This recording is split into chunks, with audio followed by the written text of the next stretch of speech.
Distinguished speakers, guests, friends, and colleagues, thank you all for coming to CCG for this public event featuring the release of the Chinese version of the ICRC report protecting civilians against digital threats during armed conflicts, jointly presented to you by the International Committee of the Red Cross and the Center for China and Globalization. Without further ado, please join me in welcoming Dr. Mabel Miao Lu, co-founder and Secretary General of CCG, to the stage for introductory remarks. Dr. Miao.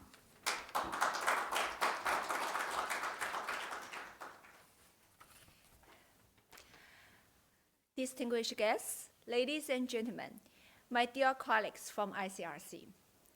Welcome to CCG joint event, launch of the Chinese version of the report, Protecting Civilians Against Digital Threats During Armed Conflict by the International Committee of the Red Cross, ICRC. It is our great honor and pleasure to have you all here today to witness this significant occasion. We initiated this activity because the value of CCG is in line with those of ICRC. Both organizations strive to promote world peace and development. In September this year, I visited the headquarters of ICRC in Geneva and had the opportunity to meet Dr. Lehman Rodehanser, the legal advisor of ICRC, also discussed with Mrs. Grazilian Piccoli, head of humanitarian affairs of policy for East Asia, and the other colleagues of ICRC. Through our in-depth discussions, we jointly came up with this topic. We firmly believe that by combining our efforts and resources, we can make more meaningful contributions to global stability and progress. CCG and ICRC have enjoyed long-standing relationship. The former chairman of ICRC, Peter Moore, once spoke at CCG here about experience sharing and cooperation between international humanitarian agencies and Chinese companies, and also contribute to our book, Consensus or Conflict, China and Globalization in the 21st Century, which one I just give our special envoy to China as a gift to ICRC. Former ICRC regional directors like Pierre Cohembo, who is now the Director General of ICRC, have participated in CCG activities on multiple occasions. Myself, just recently had the opportunity to meet Pierre Cohembo at the Doha Forum a few days ago, actually. China has put forward the 8-point proposal on global data security and the initiative on global cross-border data flow cooperation, which bear certain relevance to the ICRC report. Conceptually, both initiatives and the report jointly focus on the balance between security and development and uphold the concept of open cooperation. In terms of this content, they are complementary, especially at the level of principle of responsibilities. The initiative on global cross-border data flow cooperation sets out requirements for the responsibilities and behaviors of governments and enterprises in cross-border data flow, while the ICRC report clarifies the specific responsibilities of warring parties, governments, technology companies, and humanitarian organizations in protecting civilians from digital threats during armed conflicts. There is synergy in protecting cooperation as both emphasize the importance of multilateral cooperation, jointly driving the formulation and improvement of relevant global digital security rules. Thus, the ICRC report has put forward excellent suggestions. Meanwhile, China is also playing its part in maintaining world peace. In this field, Center for China and Globalization is willing to make meaningful contributions. Endowed with the special consultative status of the United Nations, We also attached great importance to cooperation with international organizations. Our event today will kick off with opening remarks. Next up, we will proceed to the feature presentation session. After that, an interactive discussion will uphold. Finally, a closing remark will be delivered. We extend our warmest welcome to all the guests present today. Welcome our media friends.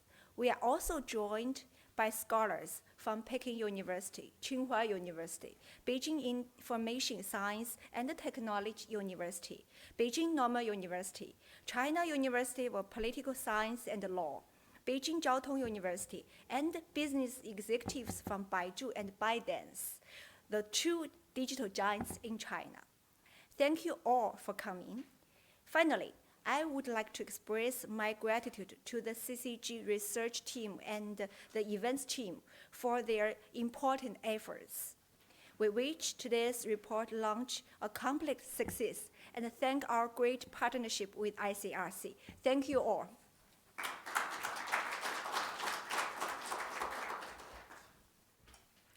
Thank you, Dr. Miao, for bringing to life the history of engagement between CCG and ICRC, which created this collaboration. Next, it is my utter pleasure to introduce my dear colleague, CCG Vice President and Senior Fellow, Mr. Mike Liu. Mike is an accomplished executive with 30-plus years of outstanding career in digital transformation with leading technology multinationals. His experience spans across Greater China, India, the United States, and Asia-Pacific region.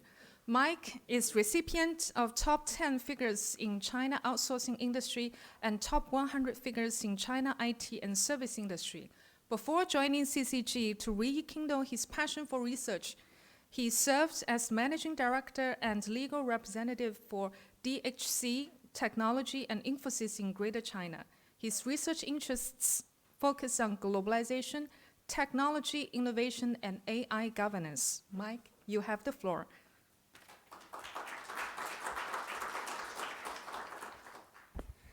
Thank you, Anne, for the wonderful introduction. I did not expect such a long introduction. That's almost cover my speech here. Thank you all. Dear distinguished guests, dear friends, ladies and gentlemen, good afternoon. On behalf of Center for China and Globalization, we would like to extend our warmest welcome to all of you to join us to release a Chinese report of protecting civilians against digital threat during the armed conflicts. The report is developed by International Committee of the Red Cross ICRC with the intent to address the growing concern of a digital threat for civilians in armed conflicts. The war is becoming very volatile these days. In 2023 alone, there are 55 countries being involved in armed conflicts. The top 20 countries has resulted in losing of more than 200,000 people last year. Between 2021 and 2023, the International Committee of Red Cross convened a global advisory board of high-level leaders and experts from legal, military, policy, technology, and the security field to advise organizations on digital threat and develop concrete recommendation to protect civilians against such a threat. So the report presents a set of concrete recommendations for the states, tech companies, humanitarian organizations to prevent or mitigate digital threat to civilian populations. Following four guiding principles have been developed as a basis for proposing all the recommendations by the board. The first one is digital space is not a lawless space, including during the armed conflicts. Second, protecting civilians from digital threat requires investment in legislation, policy, and procedures. Third, political and military leaders should focus on protecting civilians. Fourth, states, tech companies, humanitarian organizations, civil society, and other stakeholders should join force to use digital technology to enhance protection of civilians. China stands with peace, justice, and conscience of humanity in any global armed conflicts. Digital technology should be the life-saving means in the armed conflicts rather than being perceived as a digital threat to the civilians. Ladies and gentlemen, as we are releasing Chinese report today, we are very grateful to have our distinguished guest speakers, friends, and colleagues from media and society with us this afternoon. I look forward to your active participation, and I wish the report launch a great success. Thank you.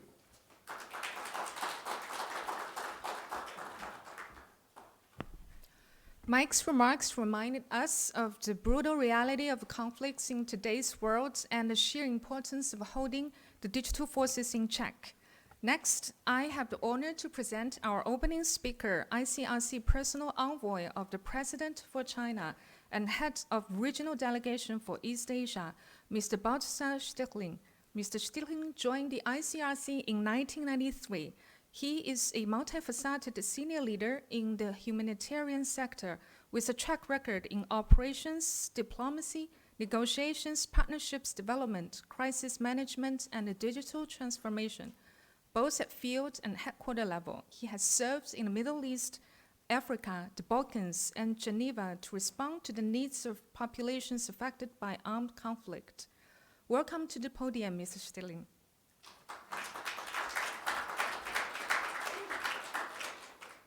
Thank you very much for your kind introduction. Dear Mrs. Mabel Miao, Secretary General, dear Vice President Mike Liu, Professor Lee, distinguished guests, colleagues, ladies and gentlemen, good afternoon. On behalf of the International Committee of the Red Cross Regional Delegation for East Asia, it is really an honor and a pleasure to welcome you today at this launch of the Chinese version of the final report of the Global Advisory Board on digital threats during armed conflict. And I would really like to express my warmest gratitude and appreciation to the Center for China and Globalization. Mabel mentioned the strong cooperation we have had in the past and in the present for co-organizing this event, because for us this is an incredibly important theme. And on a personal note, as in a previous professional position, I was the ICRC Special Envoy on diplomacy, on the connection between diplomacy and technology, humanitarian diplomacy and technology.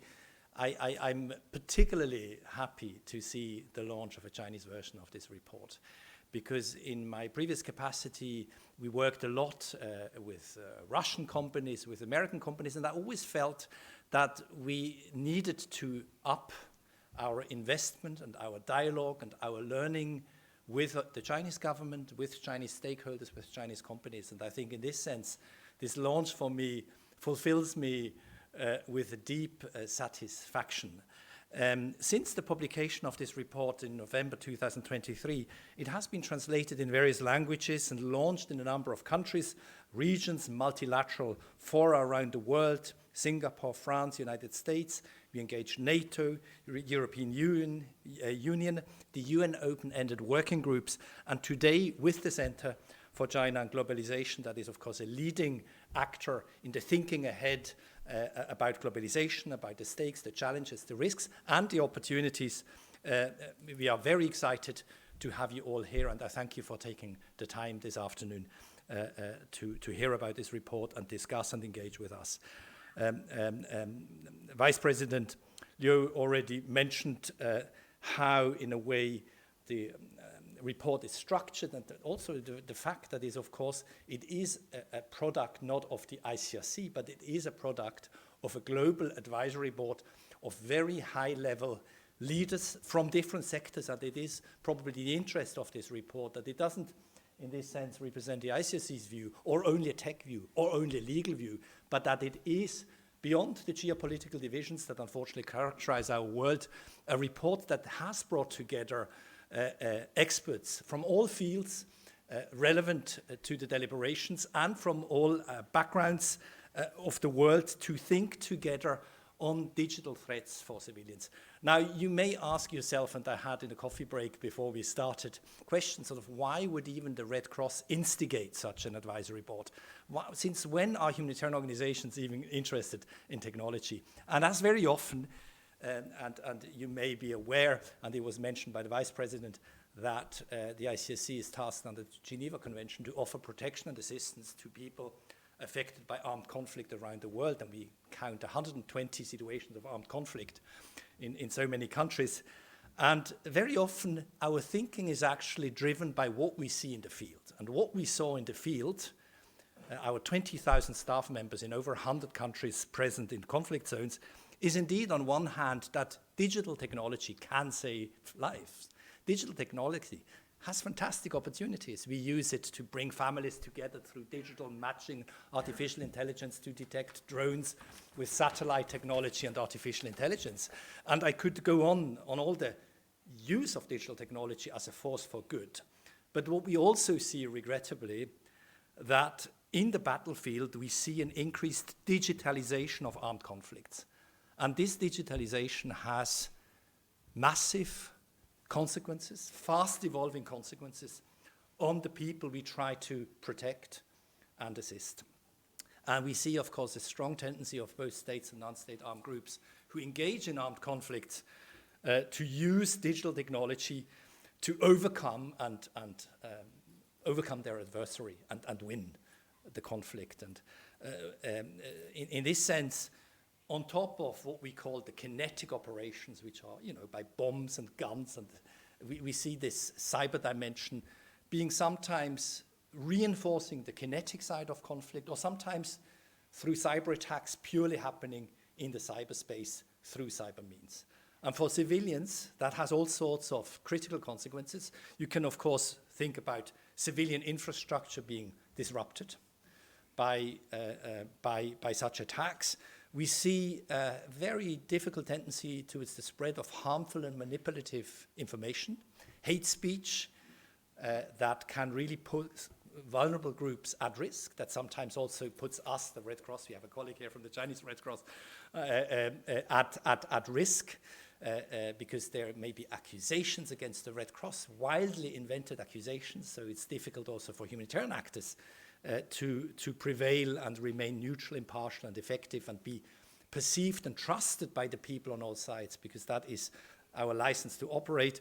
We have the whole issue of data, humanitarian data being sometimes stolen, breached, manipulated, or used against people. Imagine you're a vulnerable person and you look for your brother and you give your data to a humanitarian organization. Your expectation is that this data is not used against you to track you down or to hunt down your brother, to kill and imprison him. So we have a responsibility that the people who give us their data can be ensured and convinced that this data is only used for humanitarian purposes and is not used against them. We have seen biometric data falling into the hand of the Taliban forces when the Americans withdrew from Afghanistan. So we have a whole issue around how do we manage data, and we have also what we call in our speak the civilianization of armed conflict, which means civilians more and more get drawn into the conflict.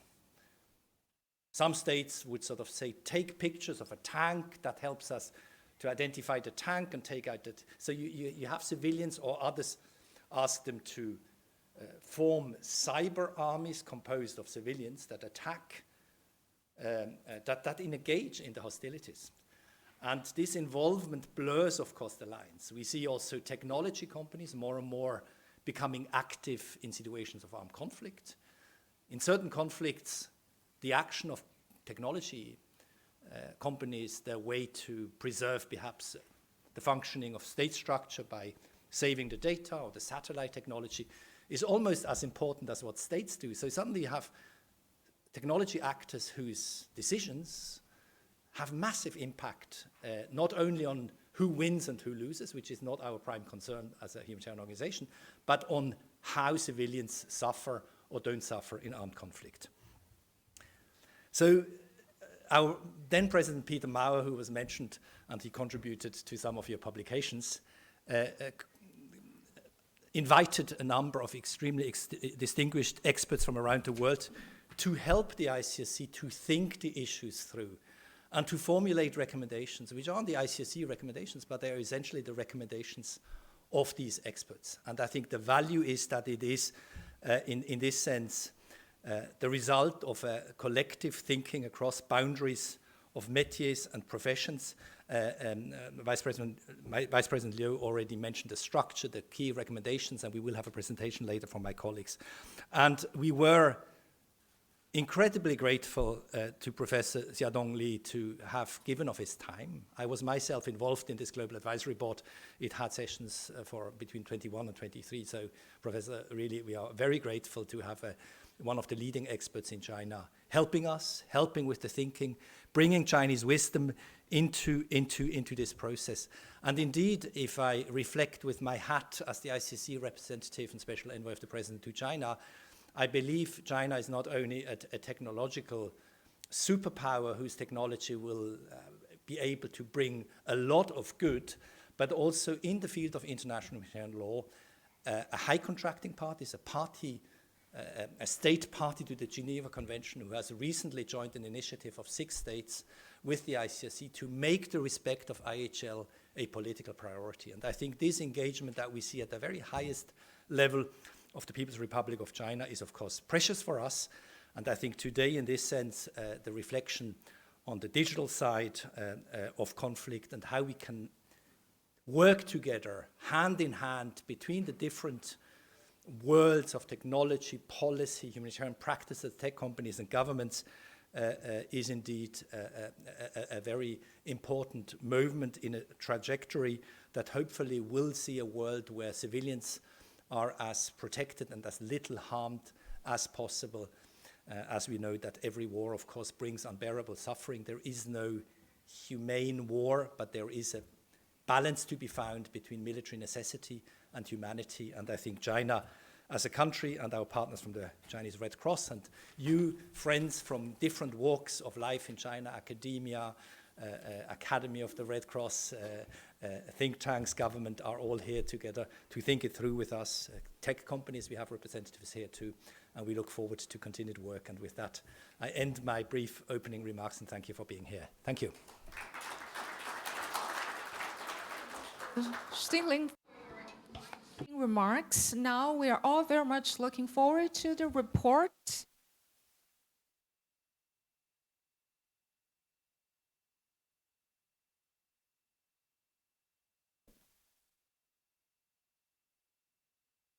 Very pleased to invite Mr. Stigling from ICRC and Dr. Mabel Miao from CCG to officially unveil this significant product.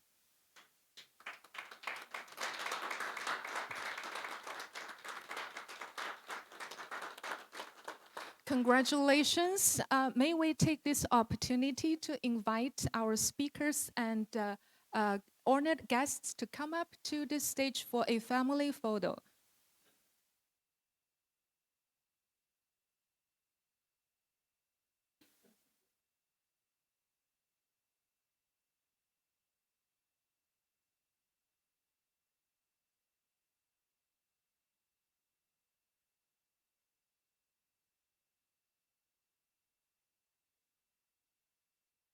Moving forward, we'll have 2 future presentations with more detailed facts, findings, and recommendations of this report.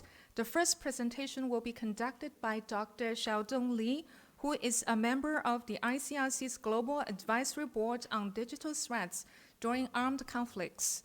Dr. Li is founder and CEO of the Fuxi Institution, professor and director of the Lab for Internet Infrastructure of Institute of Computing Technology at the Chinese Academy of Sciences, professor and director of the Center for Internet Governance at Tsinghua University. In addition, he also serves as the vice chairman of Internet Society of China, a member of the 13th National Committee of the All China Youth Federation, a commissioner of the high-level committee of the UN Global Compact Action Platform, and fellow of EYQ. Dr. Li, you have the floor.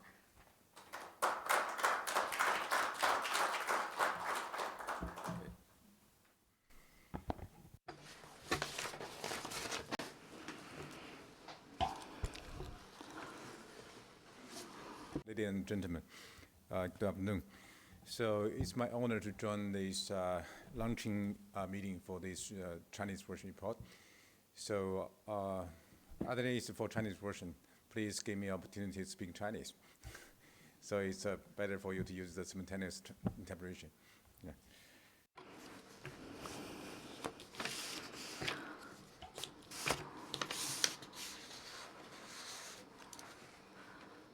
Well, so I remember attending this opportunity. A few years ago, I attended similar activities. I'm very happy this report is finally launched with the Chinese version.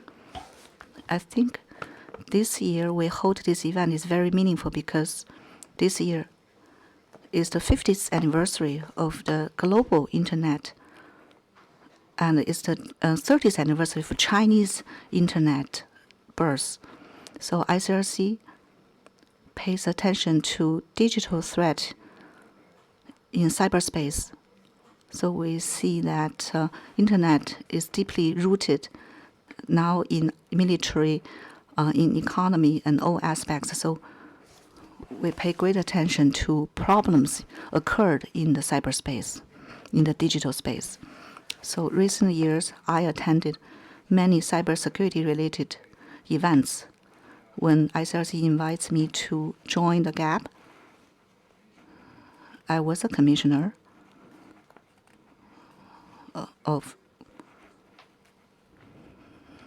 so we had 30 commissioners with engagement with state actors and non-state actors to figure out what is the rules. So I'm very happy that ICRC organized this committee for us to do something about it. So related to cybersecurity and deepening issues in certain fields,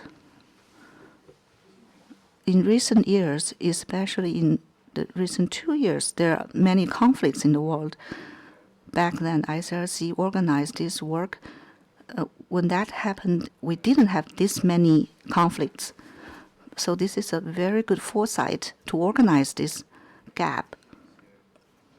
And the issues raised and recommendations, corresponding recommendations, already occurring in reality. So this report is very conducive for future issues that will emerge. So now, after the World War II, we wouldn't have so many big-scale wars. And when I went to Geneva a few months ago, I paid a visit to the headquarters of ICRC and visited the museum. It was very impressive.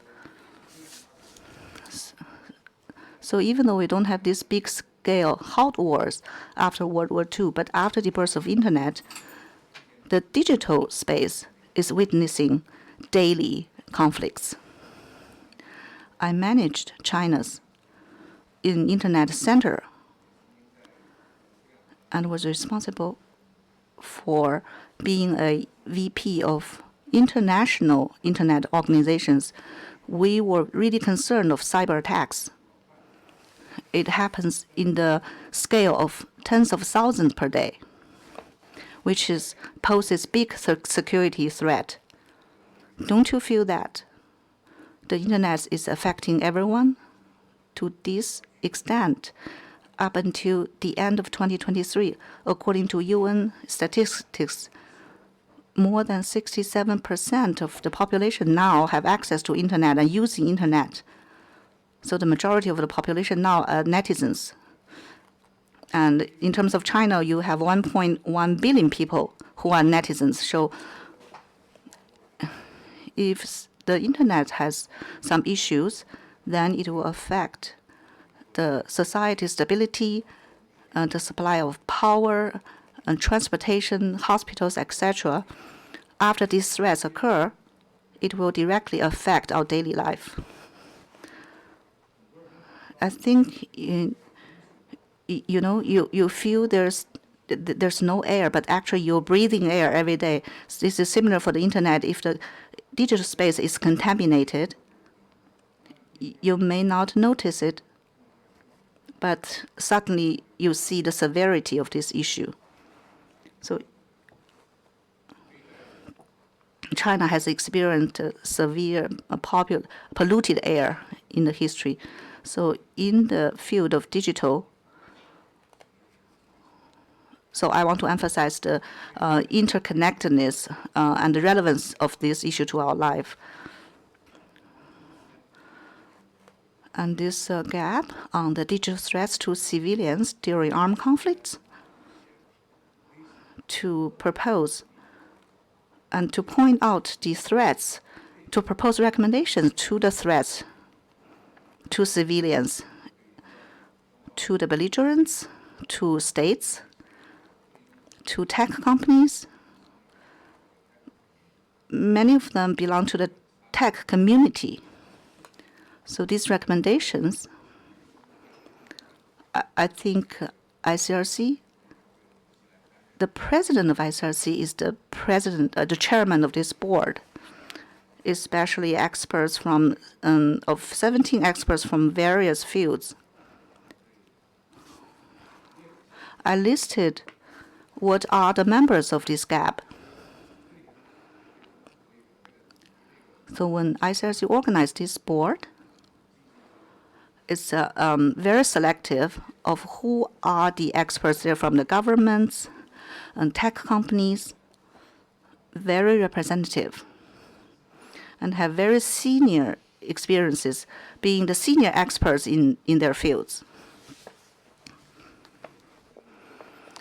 And Marina was a chairman of the, and also the high-level meeting of the UN working group. After 2 years, the report was born, and you see the Chinese version here, which touch upon 4 worrying trends and 25 recommendations. So ICRC hopes that I can elaborate on some typical recommendations, which I will follow in the following section. I will do it systematically. So what will occur in the future in terms of large-scale conflict? How can we prevent civilian suffer digital threats? I just mentioned that to this date, it's very difficult to distinguish between digital space and the kinetic space. So can we copy one-to-one our real world into the digital world? And how does the digital world affects the real world? This widespread application of digital means make these two worlds more interconnected. In the past 2 years, the AI has rapidly developed, particularly in the warfare fields, especially in the Ukraine-Russian conflict. There's a use of large amount of drones, including the machine dog and combat drones. It has fully leveraged on digital technologies. And the biggest problem we have compared with before the World War II is the deterrence means is overriding the peace-seeking will. And the cost is becoming ever lower in terms of the digital combat forces. So in the future, not only big countries will have the capacity for digital combatants power, but all countries on the globe can produce such kind of attacking tools. So the cyber tools in the future, in the cyberspace, this has become very dangerous. There is a book on the use of deterrence means to control peace by a famous professor. And this is a serious problem we're facing. If we want to achieve, to maintain peace both in cyber world and digital world, not only in the government level, the major power can sit together and negotiate, but actually all actors, everyone here, need to tackle this threat and make your own contribution. So I think that ICRC's work is very meaningful. It's part of this process. So here, I focus on 4 recommendations to introduce you these 4 recommendations. So states should strengthen the cybersecurity of the civilian infrastructure. So we have been emphasizing that internet is without borders, but in fact, all people, they belong to a certain country, all entities, they belong to a certain country. How can states play their role in this process to enhance the civilian infrastructure security level? So all the major countries, they have the contingency plans for their civilian infrastructure. But we know there's a difference between the cyber threat versus the traditional threats. So how can states play a role and coordinate with each other to respond to the current digital threats? It's actually quite challenging. Especially, lots of the digital infrastructure are not controlled by the states. Many cloud computing centers, data centers, they're not in the hands of the states. Second, tech companies. After World War II, with the economic globalization, big tech companies have become very powerful. Recently, after the AI become very popular, we have three tech companies with a value over 3.5 trillion. And many enterprises, they have the ability to control capital and high-level staff with expertise. So the tech companies, not only in the enterprising field, but also play a big role in the cybersecurity field.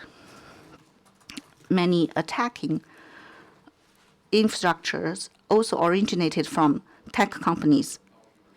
So there's 2 sides of a sword.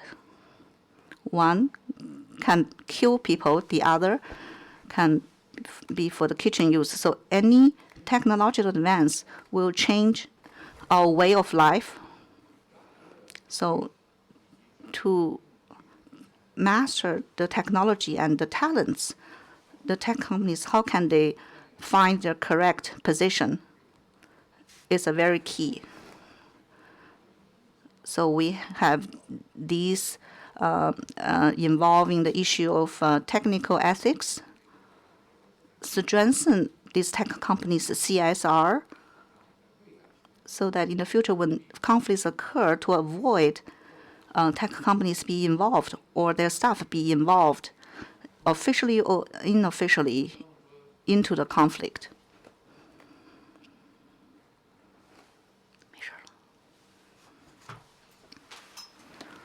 So tech companies global-wise, what we call is multi-stakeholder system. We also have the tech community, civil society. In this process, I emphasize multi-stakeholder participation. Besides private actors and governments, we also have other stakeholders, including industrial associations, which has a very heavy tech company background. Then they need to participate in the societal's governance. So if beyond commercial or other reasons, they need to take some measures and do not make up the consequences after the issues occurs. So there are requirements for the tech companies of this report in the future. In the next 1 or 2 decades, the digital community and the tech companies will play an ever more important role. So the connection between the academia and the tech companies are very close. In the next 20 years,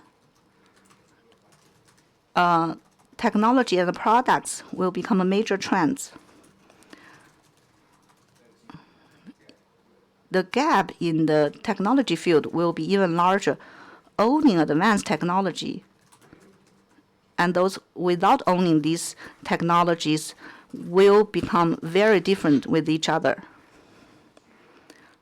This Global Digital Compact has emphasized, starting with 2023, to address the digital divide. Now, we have 2.6 billion people do not have access to internet. So those at the top owning technologies and those without, the digital divide will be even larger.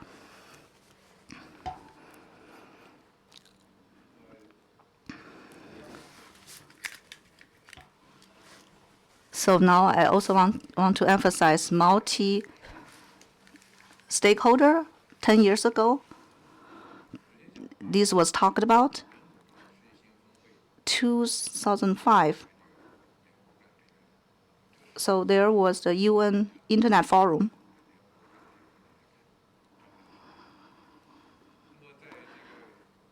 So back then, people talk about governance models of the global internet space.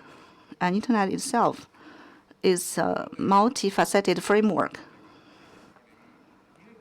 In 2016, in the document, so multilateral and multi-stakeholder were both talked about in the governance of cybersecurity, which when we apply the multilateral mechanism, when do we apply the multi-stakeholder mechanism is not clear. When conflicts took place in cyberspace, states will play a very important role. But at the same time, multi-stakeholder participation is very important. And lots of digital infrastructure are not in the hands of the states.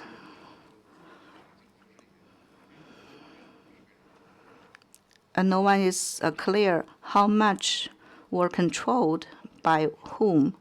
In Tsinghua University, you think one student can control tens and thousands of equipments. Maybe it's just for research use.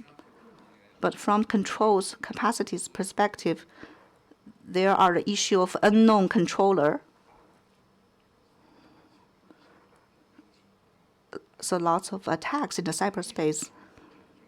In the history, we have this big-scale cyber attacks. They're occurring more and more.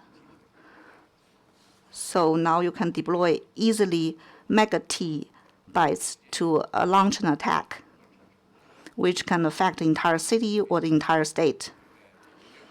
In Beijing or other metropolitan cities, if you don't have water or power supply for 1 day or 3 days, you can imagine what will happen. In this process, it will cause chaos very widely. The disaster is catastrophic. In the future, this is what the big threat we will be facing. So we've been advocating for multi-stakeholder, multilateral cooperation, which is a cooperative governance model, a collaborated governance model. So in cyberspace governance, this will affect the real world life, including armed conflicts. You see that recently, you pay attention to the two hot wars. They are no longer the simple decided by the size of the states, but not only how much weapons you own, especially in the cyber realm, and the perception conflicts, cognitive perception are determining the result of the who is a winner. So what is happening will predict what will happen in the future. So what will affect the result of the war? We do pay attention. We're concerned for the civilians. Some attacks, even hackers attack, they don't even know this attack will affect civilians or cyberspace. I encountered this issue many times in the past. So to face to face different communities, the education of awareness is very important. So this meeting, we launch this Chinese version of the report. I think it is a key so that more people can learn about the potential conflicts that will happen in the future, what threats it will bring, to learn more. And this is the first step to solve these issues, is to understand the issue. If we bring perceptions, awareness widely to the public and to different stakeholders, and this is how we co-build peace in the cyberspace. So this is my report. Thank you.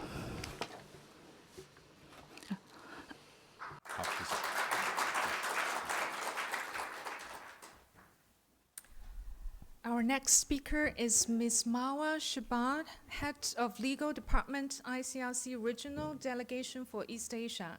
Ms. Shabad has over 10 years of professional experience, which includes the private sector, academia, and the ICRC. She joined the ICRC in 2019, where she worked in Israel and the occupied territories, Afghanistan, and Libya. In January 2023, Mawa took over as the head of legal department of the Regional Delegation for East Asia, covering China, Republic of Korea, DPRK, Mongolia, Myanmar, and Pakistan. Mawa, welcome. The floor is yours.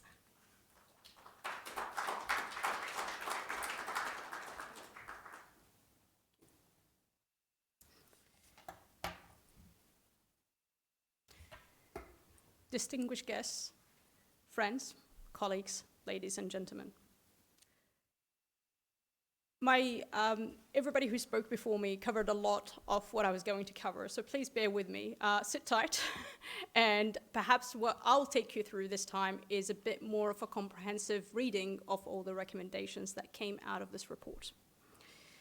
As mentioned previously, in our hyper-connected world, our phones are almost an extension of our own body. We live in a world where so much of our daily activities are linked, whether directly or indirectly, reliant on digital technology, internet, and the digital space generally. Our interconnected and digital environment has been vital for modern development.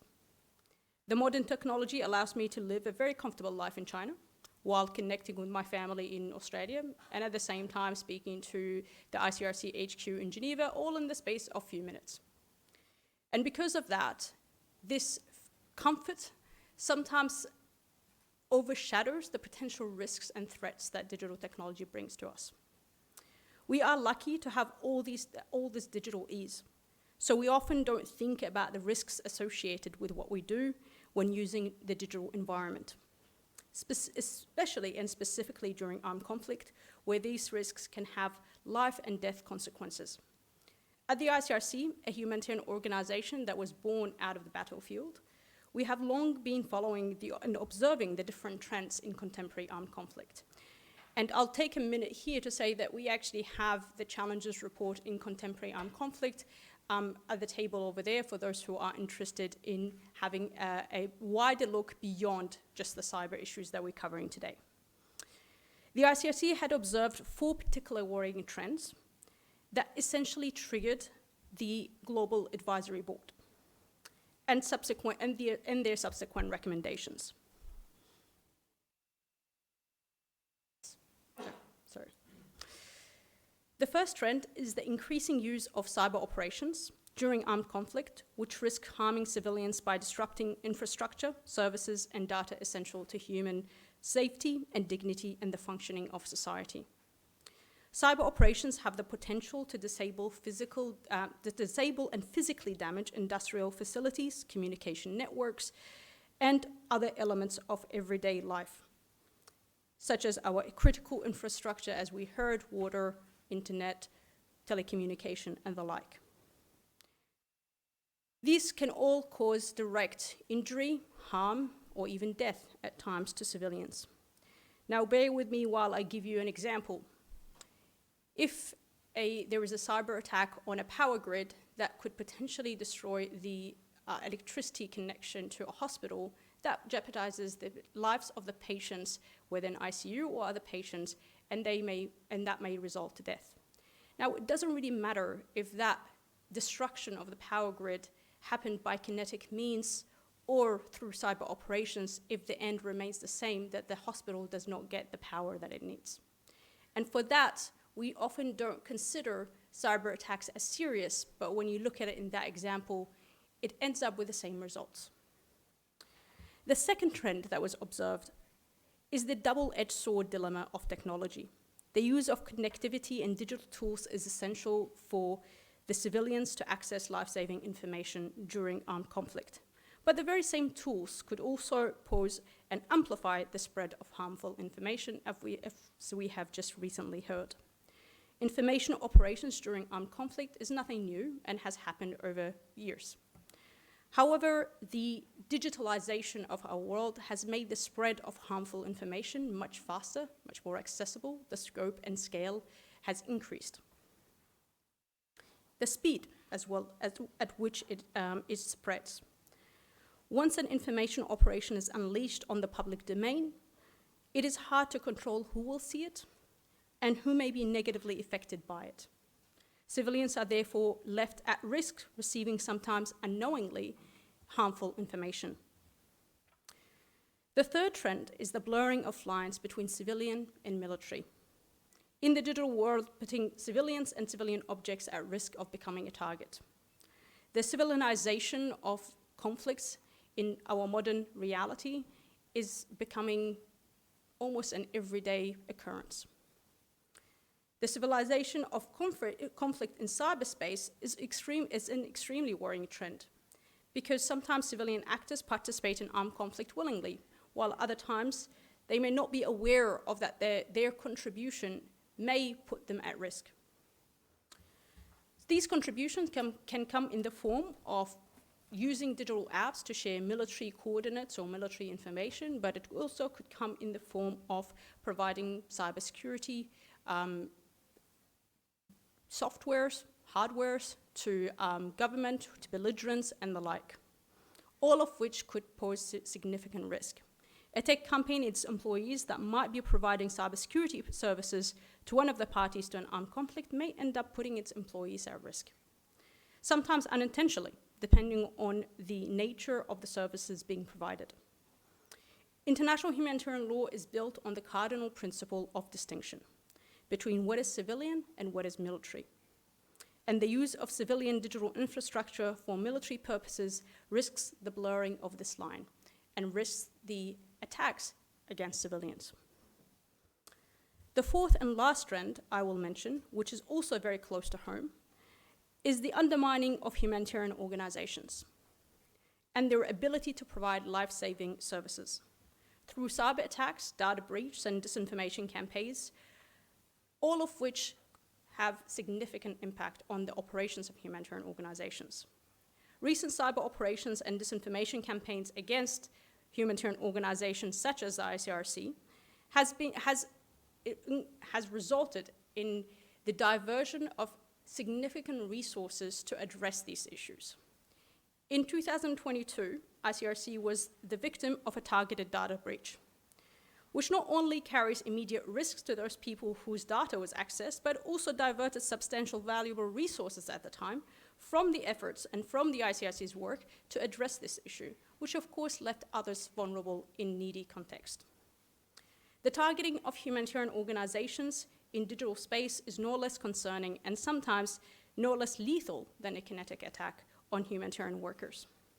It puts the very safety and security of the humanitarian workers at immediate risk, as well as the lives of the civilians that rely on the life-saving activities that is being delivered by the humanitarian organization.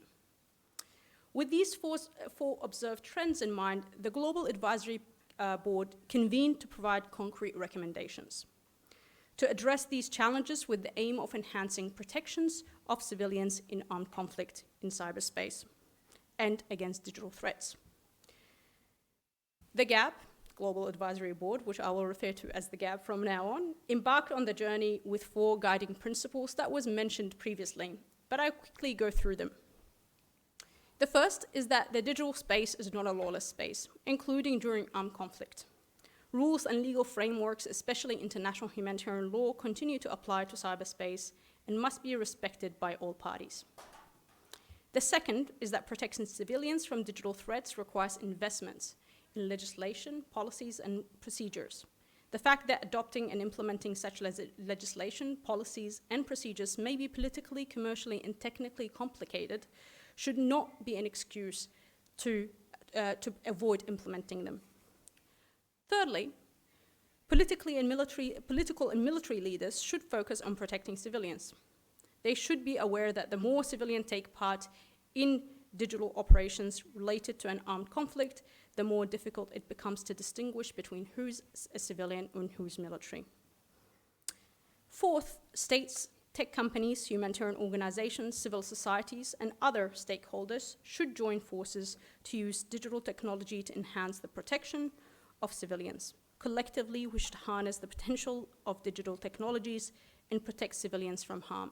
This is something that my colleague, Professor Li Xiaodong, has actually explained very well in his previous presentation. With these 4 guiding principles, the recommendations were divided into 5 categories. There were recommendations for belligerents, recommendations for states, recommendations for tech companies, recommendations for humanitarian organizations, and the recommendation on working together to harness all of these efforts. I will go through all the categories. However, it is impossible for me to cover every recommendation in the time I have, so I have chosen to focus on specific recommendations. The first 6 recommendations of the report are focused on the parties to an armed conflict. Cyber operations have become a reality of contemporary armed conflict. IHL imposes limits on such operations, which belligerents must comply with. Recommendations 1 to 3 imposes obligations on belligerents to mitigate the harm of cyber operations on civilians and civilian infrastructure. The 4th recommendation is of paramount importance. It requires belligerents to refrain from disrupting civilian connectivity to the internet, and it is absolutely necessary. If absolutely necessary, the effect should be minimized to civilians. As mentioned earlier, connectivity is vital in our daily lives. I today received text messages about warning regarding extreme weather, potential pollution, and things that I should take into account before leaving the house. If you think about that, these are very important warnings in my daily life. So imagine the types of warnings that you would get in a situation of armed conflict.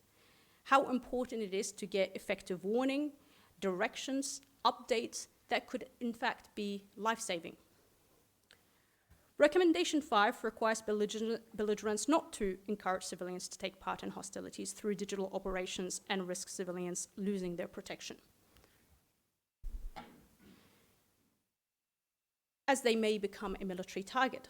Today, there is a whole generation that are significantly more tech-savvy than I am, not that I am a good benchmark for this, but my point is that having technologically advanced population should not mean exposing them to risk and harm when in the digital space. Recommendation 6 addresses, it's the last recommendation to belligerents, and it addresses the obligation to respect and protect activities of those who provide essential services for victims of armed conflict. in particular medical personnel and facilities, as well as humanitarian organizations. ICRC is extremely concerned by the attacks we see on hospitals, humanitarian workers, kinetically, but also through cyber operation. This is something that we see in the news every day. It is something that China has been particularly vocal about in the UN Security Council. It is important to protect those who provide vital services during armed conflict, online and offline. I now turn to Recommendation 8, which addresses states. More states have already dedicated a lot of efforts on building the resilience of their cyber infrastructure and enhance cyber security and have contingency plans in place. We are also aware that many states have legal frameworks to protect civilians from harmful information. But we do observe that there remains a gap and there are more needs to be filled.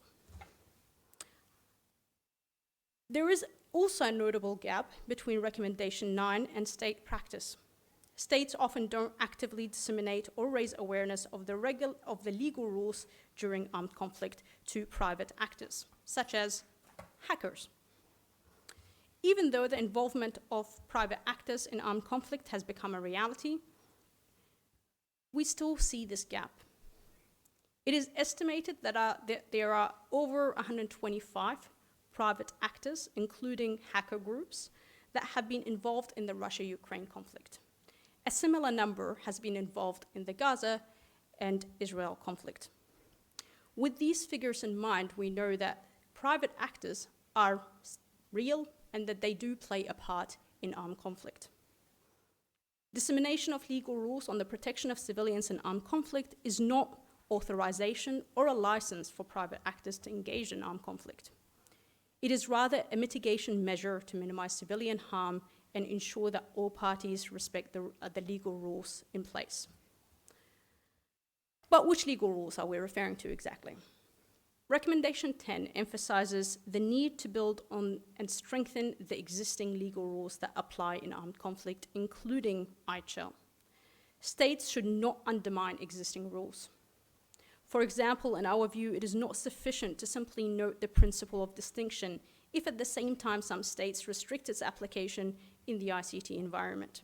So much that most users of ransomware or wipers or distributed denial of services would not fit that definition in the end. Interpretations of ICRC that focus solely on the protection of civilian objects against physical damage are insufficient in the ICT environment. At the same time, if existing rules of international humanitarian law are interpreted in a way that undermines the protective function of ICRC, then they're most likely not to be as effective.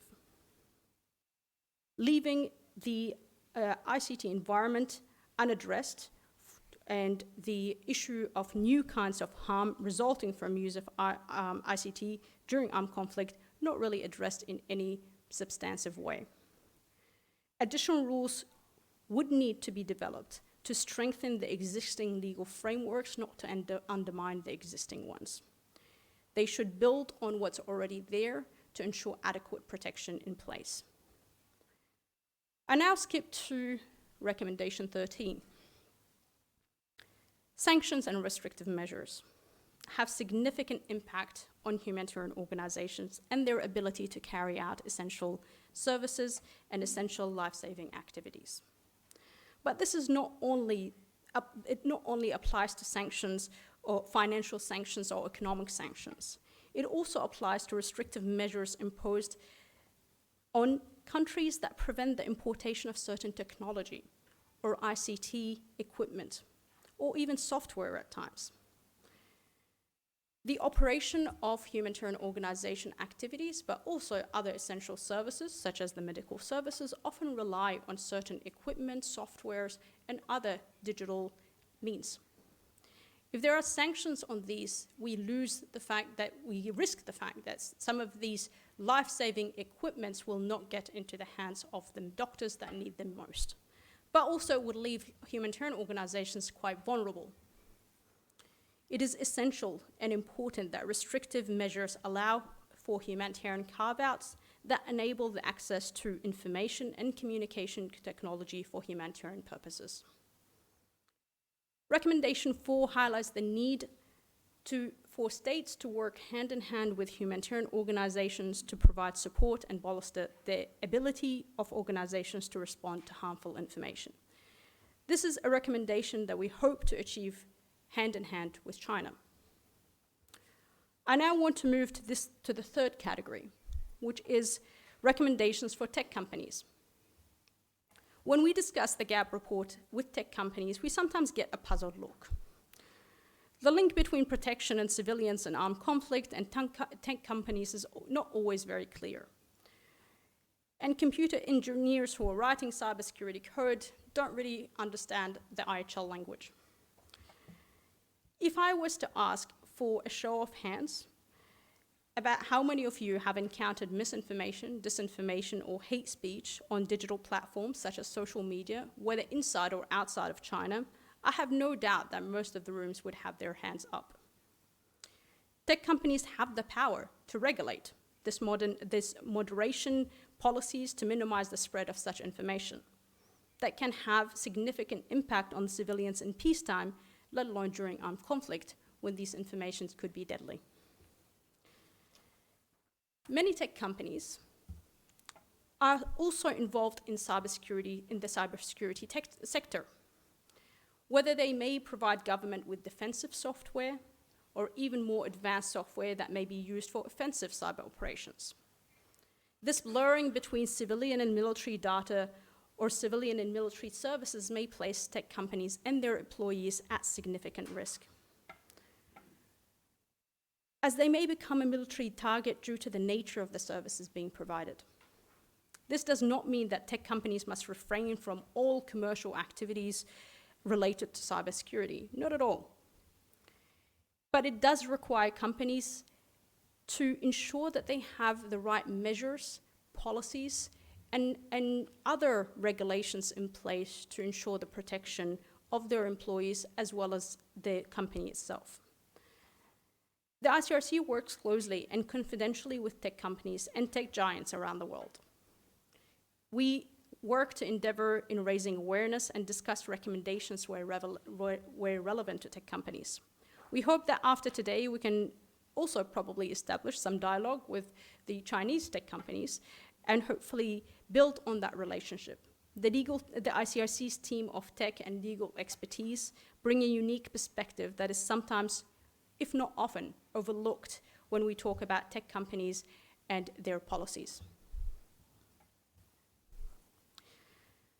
The report recommendation also cover humanitarian organizations. Humanitarian organizations such as ICRC, but also the Red Cross and Red Crescent movement, need to enhance data protection and build on resilience against digital threats. Humanitarian organizations also need to prepare and develop responses and resilience against harmful information. Navigating these new waters is a learning experience where the wisdom and knowledge of all interlocutors here today is highly valuable and could benefit us. Humanitarian organizations are also recommended to raise awareness of the legal rules on the protection of civilians during armed conflict.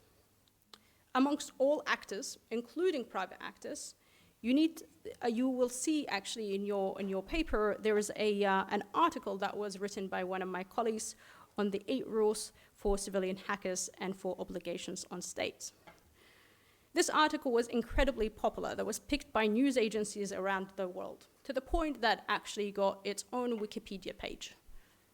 And I give you here, and it's also covered by CGTN, BBC, and everybody else. In response, hacker groups including Anonymous, Killnet, and IT Army of Ukraine, amongst others, issued statements confirming their intention to follow these rules. We see this as proof that raising awareness amongst private actors is of vital importance. ICRC today is one of the very few, if not the only humanitarian organizations that actively engage with private actors to raise awareness about the protections of civilians in digital space. The last 3 recommendations emphasize the need for relevant stakeholders to work closely together to enhance protection of civilians in armed conflict against digital threats. Some of you might wonder, what has been the fate of these recommendations that were released in 2023? Have we moved an inch? Have anything happened since? What steps have been taken towards achieving them?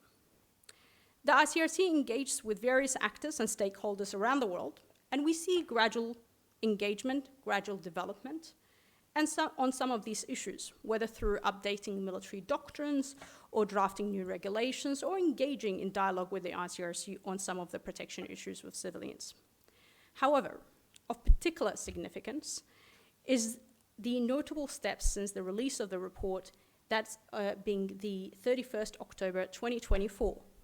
The International Conference of the Red Cross and Red Crescent adopted an unprecedented resolution on protecting civilians against the potential human cost of digital activities during armed conflict.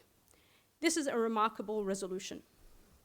It was achieved by consensus by all high contracting parties to the Geneva Convention, as well as all the Red Cross and Red Crescent movement. The resolution reflects on a number of recommendations already raised earlier. So it already emphasizes, if not, let's say, writes in stone some of these recommendations. And it is endorsed by all high contracting parties and the Red Cross and Red Crescent movement. Therefore, we know that we have made some strides, even if it might not be getting across the finish line, but we are definitely moving in the right direction. Another significant event that is particularly relevant to China, actually, is the global initiative to galvanize political commitment to international humanitarian law that was launched by the ICRC president, with 6 states being Brazil, China, France, Jordan, Kazakhstan, and South Africa in September this year. One of the 7 work streams part of this high-level initiative is in fact focused on information communication technologies. So we know that there are many groundbreaking initiatives that are moving in the right direction and emphasizing the need for this. What that means for us is that we just need to work closer together to make things happen here. Apart from the initiatives and steps already taken, I also see a lot of opportunities here today. So I hope that with this, we all can work together to achieve the objectives and spirits of these recommendations. And of course, I thank you all for being very tentative. I know it's quite late, and I appreciate you listening, and I also hope to connect with all of you afterwards. Thank you very much. Thank you, Ms. Shaba. Thank you, Dr. Li, for your very insightful presentations. Thank you so much for sharing this very inspirational, also very stimulating report. I look at definitely for me, that's mind-blowing, and to be able to understand how we can, work hand in hand in tackling those cyber threats, especially for those very vulnerable nations, right? So I have this is what we are going to do. We have a half hour, and I have 3 very, I would say, rounded questions for our 2 featured speakers. And after that, probably I will invite our audience if they have any questions, right? So the first question is the report mentioned a wide array of digital threat to civilians during armed conflicts. Which digital threat to you do you think is the most dangerous to civilians and society? Maybe I start with you, Thank you. Mawar. Think you can, yes? Okay, great.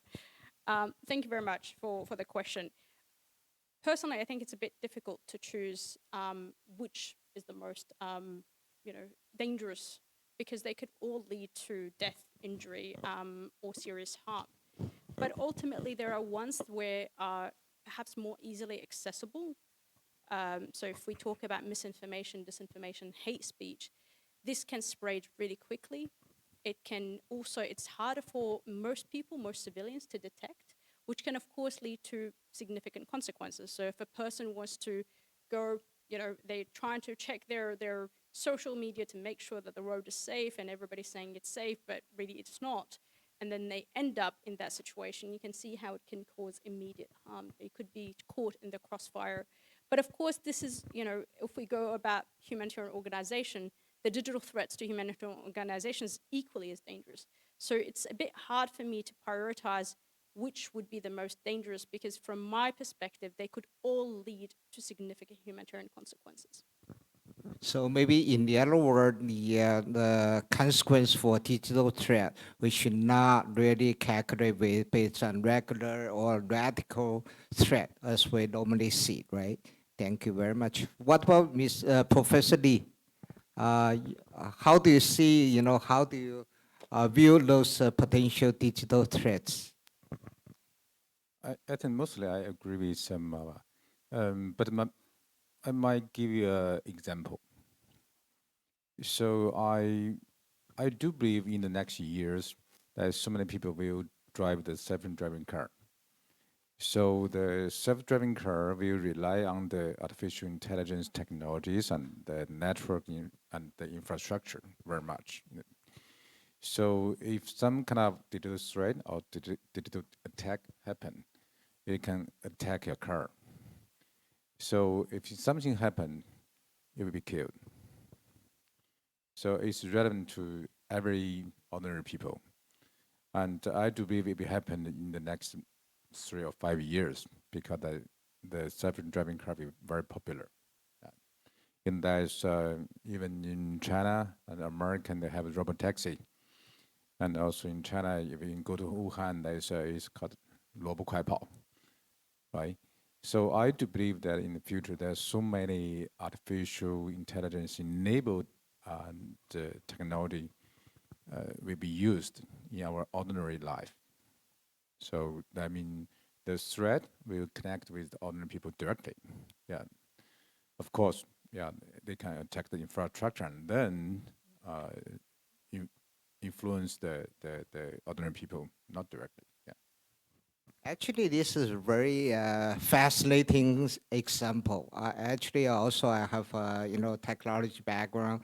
I have lots of reservation for this self-driven car.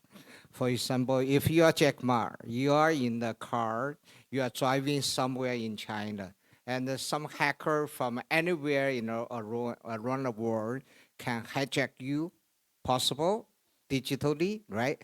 And then, for those corporate CEOs, now it's like in New York, you have someone to shoot the United Health CEO with a gun. Now in the future, you can hijack or you can kill the people with just from the fingertips over the keyboard. So is that scary, or as a report what we're saying, we need more multiple maybe the stakeholders to come in the legislation, what the vulnerable people we should protect. Also, the other thing for this robot taxi, I was saying, how can you use the technology to kick out those, the poor taxi drivers with the high school diploma, right? So someone has to take this into consideration, right? What do you think? I think it's two questions. You know, as you mentioned, if it's some kind of very important CEO, right? So because in this situation, the car is just like a device. It's very similar as your phone. It's no difference. So it's a intelligent device. So that means the hackers can get a profile of the people, use the big data, and maybe to identify where are you, and which one is that person, very important person. So I think that if we discuss the possibilities, of course, it's definitely have the possibilities. Yeah, more and more device connect to the internet, and any device have the possibilities to be attacked. Yeah, we didn't know that. Yeah, and nobody will be safe, 100% safe in the cyberspace. Another issue is because all of the device need to connect to the infrastructure. Maybe the hackers don't need to attack that people very accurately, so they can attack the infrastructure. And then, if the infrastructure was hacked, it will influence a lot of people.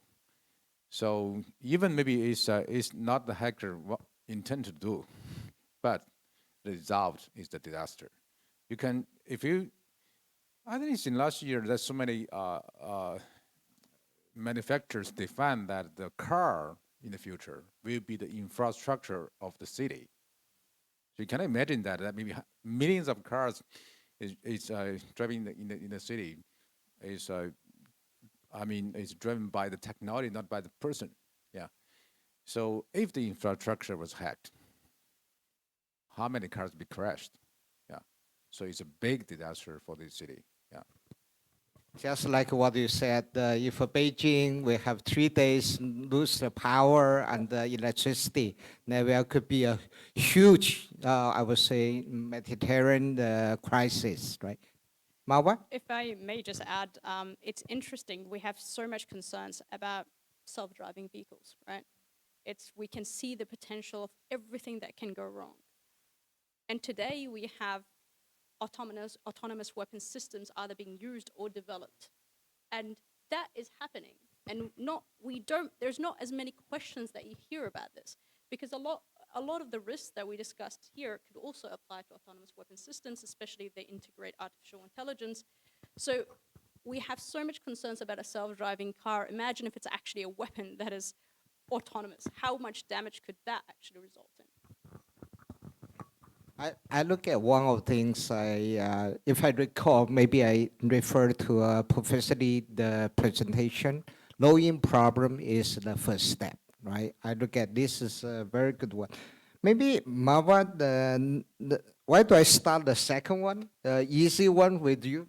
If I look at the report, is about protecting civilians against digital threat during the armed conflicts. But China is already far away from wars and conflict for many decades.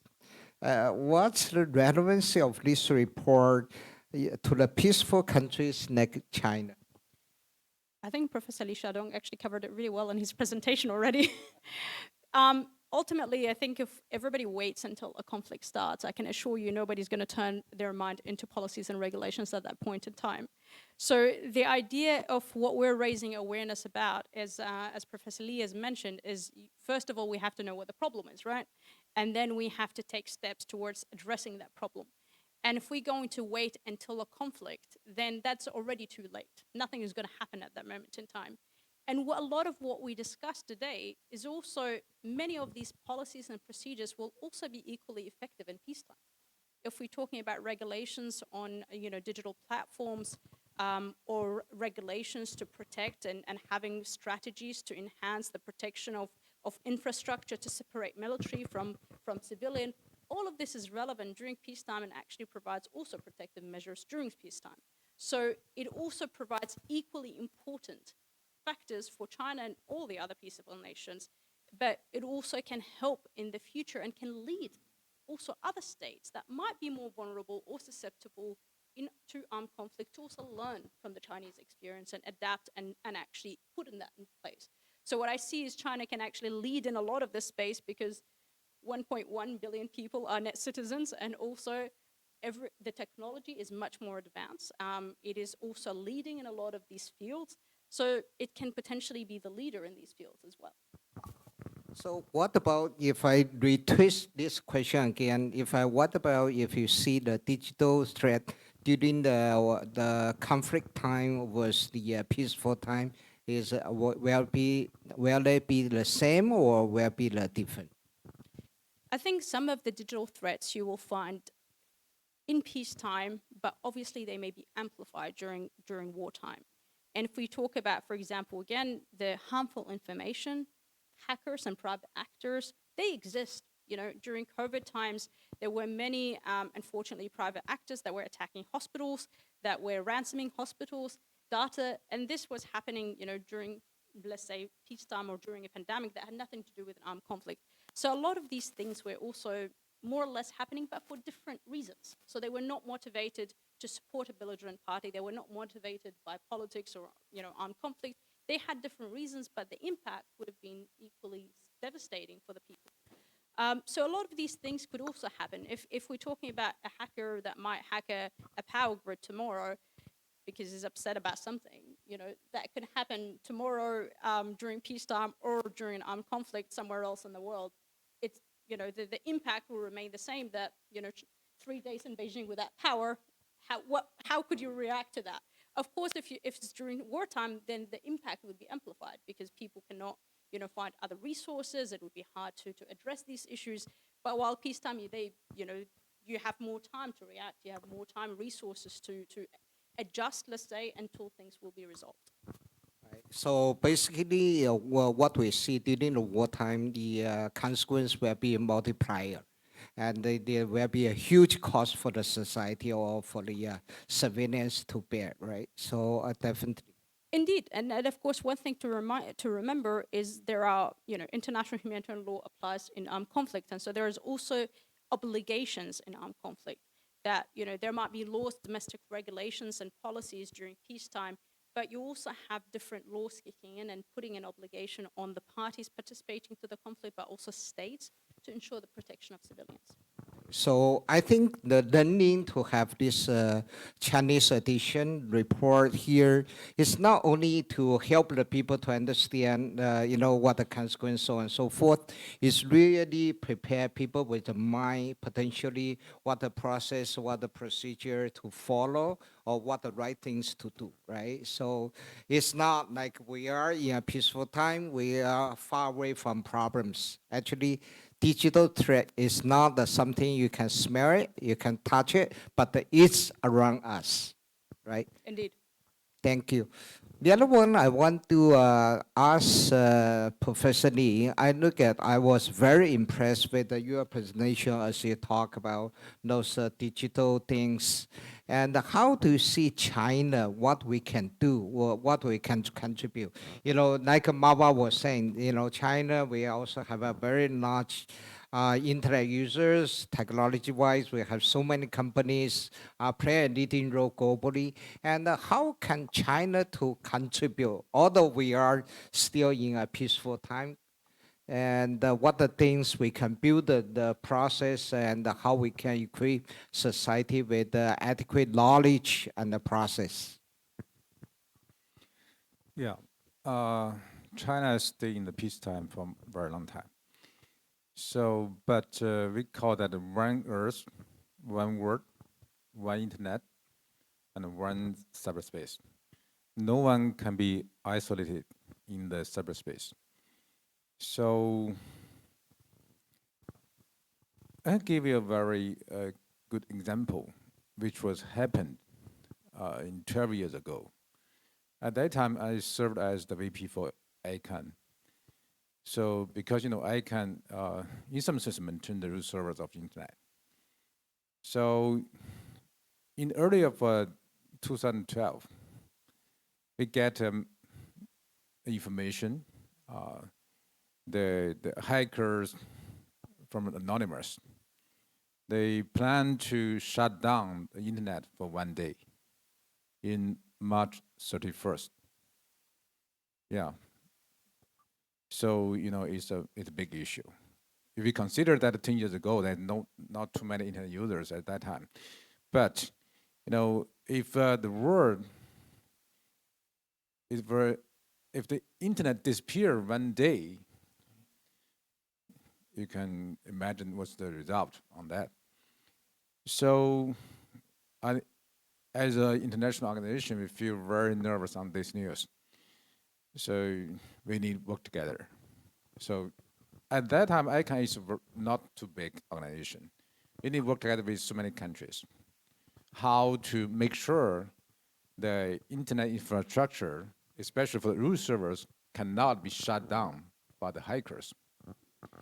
So we work together with many countries, including China. So we work together with companies and even the government to improve the infrastructure and build more nodes for the root servers around the world. Eventually, this disaster didn't happen because we improved the infrastructure very fast. So that means the hackers, if shut down the root servers, they will give a big bill, have a big cost. So even China gave a more contribution to build so many root servers mirror site in China. And I think it's a very good example. And in another angle, in the future, what China can can do for this issue. You know, China have 1.4 billion population, 1.1 internet users. That means we have a very large traffic in the. I think now China is the biggest internet traffic in the world, and we have a lot of device connected to the internet. So if can you imagine if some hackers control so many devices from China, and then have a DDoS attack to the world? I do believe no country can be survived in this situation. So China did a lot for the security. So especially China enable it called survey technology in China. That means they will prevent the attack from China to the world. They will stop the traffic for attack from China. So that's a big contribution. That means enable the survey technology is a big cost for the carriers, but China do that. Yeah. So that means they will stop so many attack traffic, yeah, to any country of the rest of the world. So that's a Chinese contribution, yeah. And such as this contribution, I do believe we can do a lot because we have technologies, we have more company and talent here. I look at this as a very essential. China, we play a leading role to try to mitigate those potential risks, as well as a potential cyber attack. I do have one more question as I walk through your both your presentation. I look at, on the one hand, technology help the world to be more productive, right? We live in a glory part of life with digital savvy. Actually, I don't mind have a one day no access to internet or so wherever, but at least I'm told this is today no computer off, right? But the question is, my question I always struggle is, I look at with the sophistication of application, software, algorithm, it become people are very vulnerable. Saying if you play, all the, I cannot name whatever specific software. If you work on maybe one app, if you like watch dogs playing on your phone, the algorithm always come back to you saying, just keep feeding the same thing to you, right? So to me, it's like technology becomes, it's not the, something to help increase productivity, but rather than, bring the so-called moral value. It's really just addictive, right? So how do you see from, I want each of you to share your perspective in the cyberspace, how ordinary people be able to counter those, I would say these algorithm create problems. If I perhaps go first and have, I'm sure, Professor Lee add to this. So, okay, I think we always say, yes, technology is a double-edged sword. And there are benefits, and yes, maybe a lot of times we use them for unproductive things, if we use your terms. But that doesn't mean that they also don't serve vital purposes. So if tomorrow I want to know where is my nearest hospital, the most likely thing I'll do is I jump on the internet to find where is the nearest hospital. It's at the same time, I might be distracted by doing something unproductive, but I am also using it for very vital information. And in today's world, if you think about your banking system, your healthcare, your education, your emails, everything is connected. So you can't say, well, we can only keep these apps because everything is interconnected. If I buy things online, and I'm not a big online shopper, but I had to be forced into it when I came to China because that's the only way you survive. If you buy something online, then you need to know how to, it's essential services. But at the same time, you can buy things that are not essential services. So you can always use it for important things. The point is, during armed conflict, it plays a vital role. It literally can be a life and death. It could save your life because you know what to do, you know where to go. You get the warning from authorities to say, go to shelter, or this area is safe, that area is not safe. These are the directions that you need to get. all this information that you otherwise will not be able to have access to. So I think it's, for me, the question is not how do we make technology more productive, because ultimately technology has become a part of our everyday life. It's simply, you cannot take it out. You know, it's so embedded in everything we do, whether you use, and even it's for dissemination purposes, because I actually see a lot of the things that sometimes people criticize as, you know, mindless scrolling, I disagree with, because a lot of this is also educational, a lot of this dissemination, and this is where we come into, you know, the importance of disseminating information. If you're raising awareness about technology, but also about digital threats, because people don't know that, yes, they might fall into traps, but that's why you need to engage with private actors, with civilians, to inform them, to enhance their awareness of all these potential threats and how they can be better equipped to handle them. Thank you very much. Let me replay this same question with Professor Lee.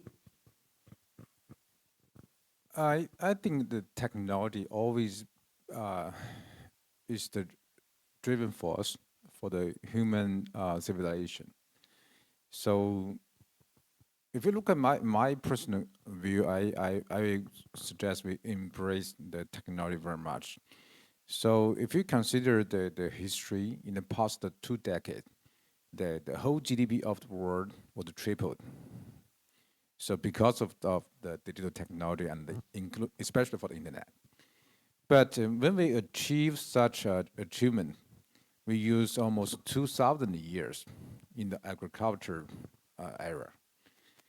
So even in the industrial revolution era, we also need 50 or 60 years to be tripled for the whole GDP. So I mean, the technology is, especially for the digital technology, is very, very important for our civilization. Of course, that, you know, anything, you know, will not always be better, right? So we will not drive the car because of the car incident. So we will use a knife even if it hurt us. So I think we don't need to worry a lot about that. So just use technology and then work together to avoid, and it's not avoid, it's reduce the hurt of the technology is better. Very good, very good. Let me take a pause here and open the floor for any potential questions from audience. I already see a gentleman there in the second row. Can we get the mic?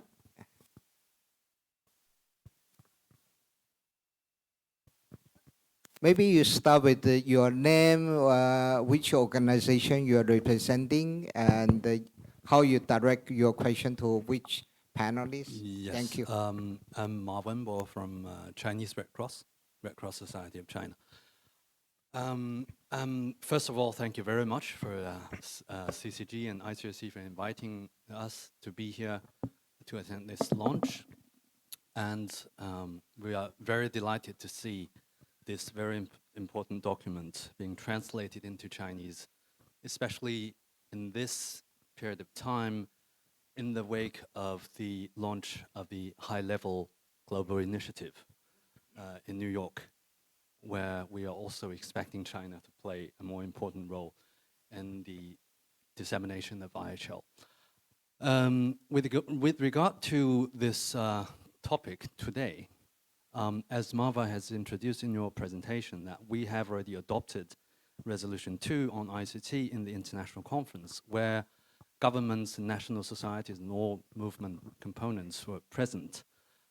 And my question is targeted at a specific part of our report, which is the technology companies. Because belligerent states, humanitarian organizations, namely the Red Cross movement as a whole, these are the traditional stakeholders that we are dealing with in our traditional domain, as we say. However, technology companies, and also Balthazar, you can also shed some light in your capacity as a former envoy of technomacy, is that right? These companies are not directly involved in the development and formulation of our resolutions. Therefore, they are not bound as states or Red Cross movement components by the resolutions? And how do you expect we can engage them in an effective way just to get across the information, correct information to them? And do you envisage in the future a mechanism in place that could effectively really limit their inappropriate behaviors that may cause calamities or threats to civilians? Sorry for the long question. Thank you. First of all, thank you, Mr. Ma, and I highlight what Mr. Ma has failed to mention, that he was actually a strong advocate of the second resolution in Geneva. So thank you very much for that. The second resolution of the 34th International Conference of the Red Cross and Red Crescent actually has a paragraph that specifically talks about tech companies, and the need to raise awareness and work with tech companies, whether the movement and states, to encourage them to ensure their protection of civilians.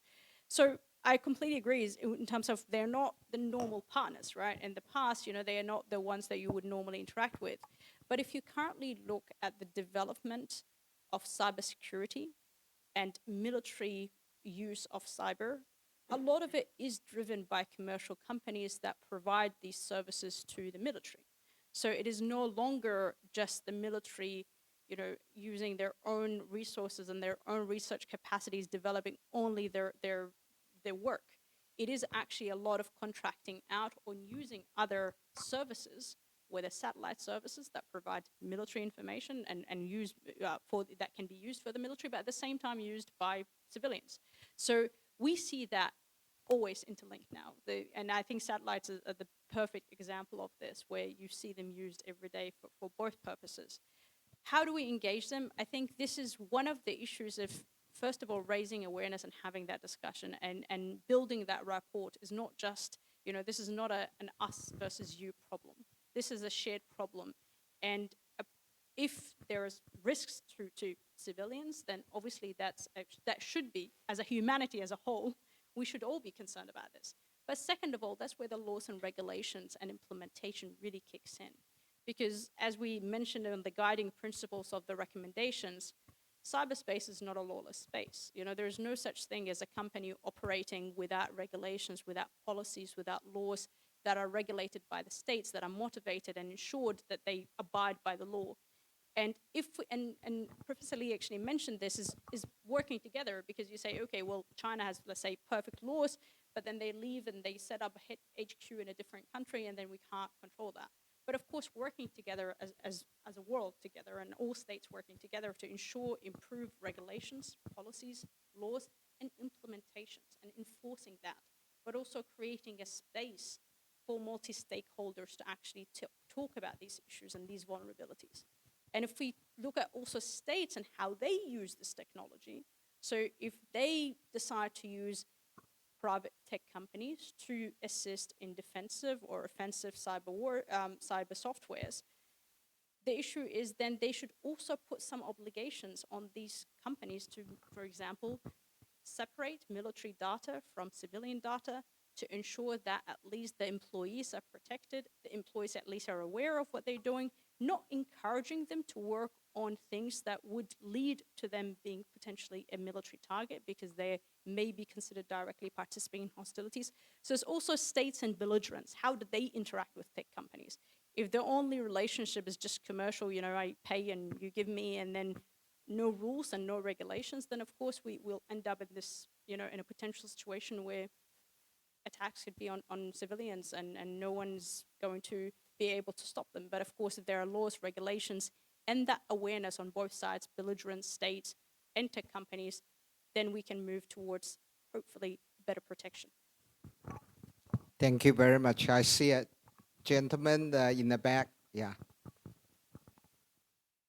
Okay. 我用中文 Let me ask question in Chinese. I'm from the IARC, Vice Dean Liu Xuanguo. Congratulate you for the launch of this report, Chinese version of the report. 4 principles, 25 recommendations, all excellent. So my question to Professor Lee, as one of the expert of the GAP, is the GAP a long-standing entity or a temporary entity? And this report of recommendation, do you have will that elevate into an international convention or become part of the Geneva Convention or additional protocols? Do you have this plan? Second question, the 34th IC, the agenda originally wants to discuss the digital emblem of the Red Cross and Red Crescent, but I see later that the convention later did not, the resolution did not touch upon this issue. So in terms of the digital emblem, what are the next step plan? Your question is for me. I may not represent the ICRC to answer this question. This gap was established to complete the report. So after the report, the gap is dissolved, no longer exists. Our mission was completed. So the follow-up advancement of these recommendations will lay on the shoulder of the ICRC. And your second question is also what I pay attention to. I have the computer science background, later engage in international cooperation. So in the internet realm, in the past of the Commission on Cyberspace Security, what are the core of the internet that cannot be touched? So we need to pick out those. So this is similar to the ICRC's an issue towards digital emblem. So I didn't see the implementation plan. I also pay attention to this issue. So we should cover this issue, but I haven't seen it. I think this is very important to have an advisory board, not as a one-time thing, because that triggers off huge exposure as well as opportunity, because that requires continuous effort to study the implications. It's not like you open a box or, for all the problems without knowing who is going to clean up the mess, right? So maybe this is just my small recommendation for ICRC or for everybody, all the stakeholders need to put their hands together. Marwa, you want? Thank you. I mean, if it was up to the ICRC to have an ICT convention, we would have done it yesterday. So the issue is we're not state. Ultimately, it's the states who have to come together and agree on this. There have been many open-ended working groups convened and a group of government experts. There is the Global Compact. There's so many different forums within the UN that discusses cyber issues and digital threats. Unfortunately, today there is no consensus sufficient enough to have this convention kick in or be drafted.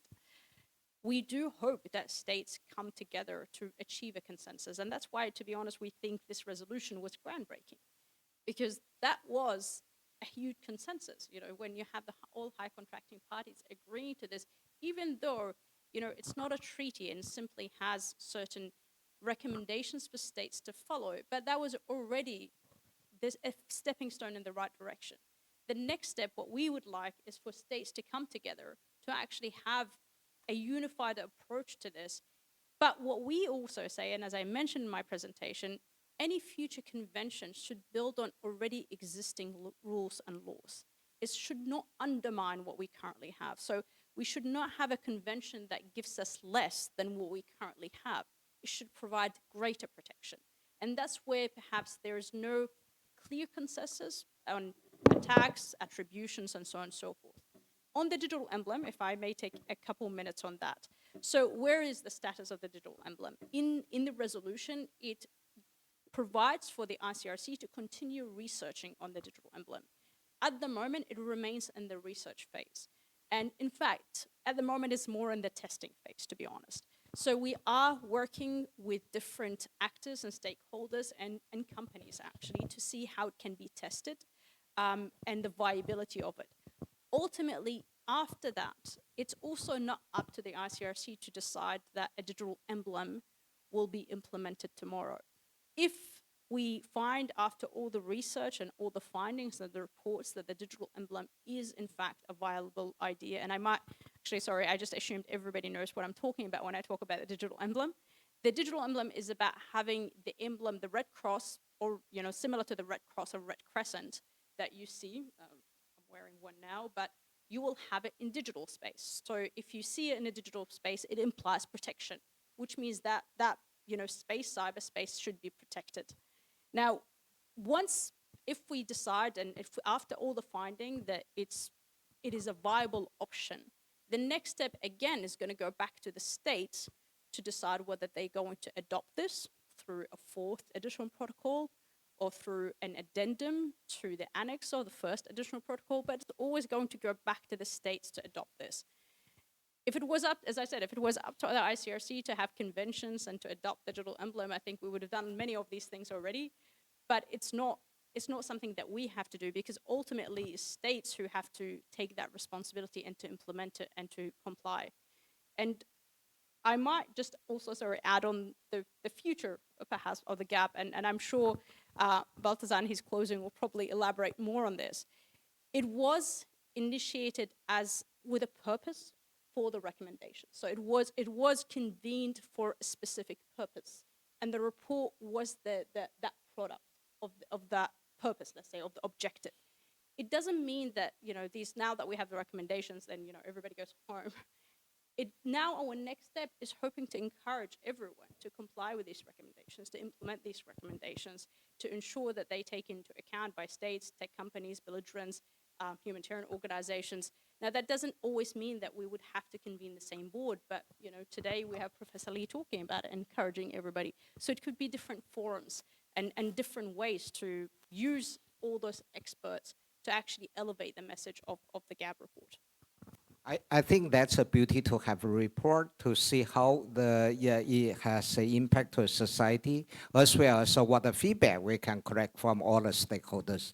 I want to thank you very much for that. Given the time, I still love the gentleman, with the last question, because also we have a cocktail in the back. The gentleman there, and maybe rest, we will keep the question to the during the cocktail, or to have further. Give the mic to the gentleman.